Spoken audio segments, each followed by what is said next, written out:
எளிமையான வாழ்க்கைங்கிறதுக்கு நீங்கள் ஏதாவது ஒரு விளக்கம் கொடுங்க. இல்லை கடைசி வரைக்கும் வாடகை வீட்டில் இருந்தது. வாடகை வீட்டில் இல்லை, அவருடைய வீடு வாடகை வீடு இல்லை. இல்லை கவர்மெண்ட் இதில் தான் இருந்தாங்க. கவர்மெண்ட் கொடுக்கல, காங்கிரஸ் கட்சி தான் கவர்மெண்ட் கொடுக்கல. அது யாருக்கிட்ட இருந்ததுன்னு தெரியும், அதெல்லாம் சொல்லக்கூடாது.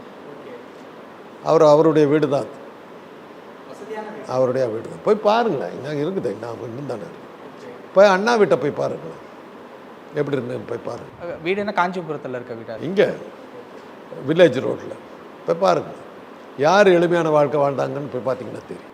அவர் வச்சுருந்த அந்த கார்லாம் சார் கவர்மெண்ட் கார் தானே? சொந்த காருங்க, ஸ்டுடிபேக்கர் கார். அப்போ அன்றைக்கி இருக்கிறதுனால விலையோர்ந்த கார் அது. அதனால் இதெல்லாம் அவரை பற்றி சொல்கிற கதைகள் நிறையா இருக்குதுங்க. அவரை பற்றி என்னென்ன கதைகள் விட்டாங்க.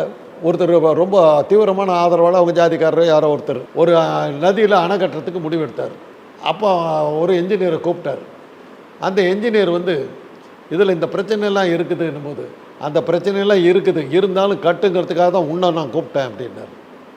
அப்புறம் தான் அந்த அணையை கட்டினார். அந்த என்ஜினியர் யாருன்னா அப்துல் கலாம் அப்படின்னு போட்டாங்க.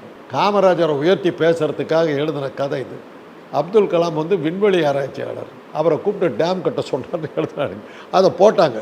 காமராஜரை கேவலப்படுத்துறியா இல்லை அப்துல் கலாமை கேவலப்படுத்துறியான்னு கேட்டாங்க. அப்புறம் தான் அந்த கதையெல்லாம் நின்றுச்சு. அப்புறம் இன்னொன்று போட்டாங்க, சட்டை கிழிஞ்சிருது தான், அதை அப்படியே துண்டு போட்டு மறைச்சிக்கிட்டு விட்டார். இதெல்லாம் அவருடைய எளிமைக்கு அடையாளமாக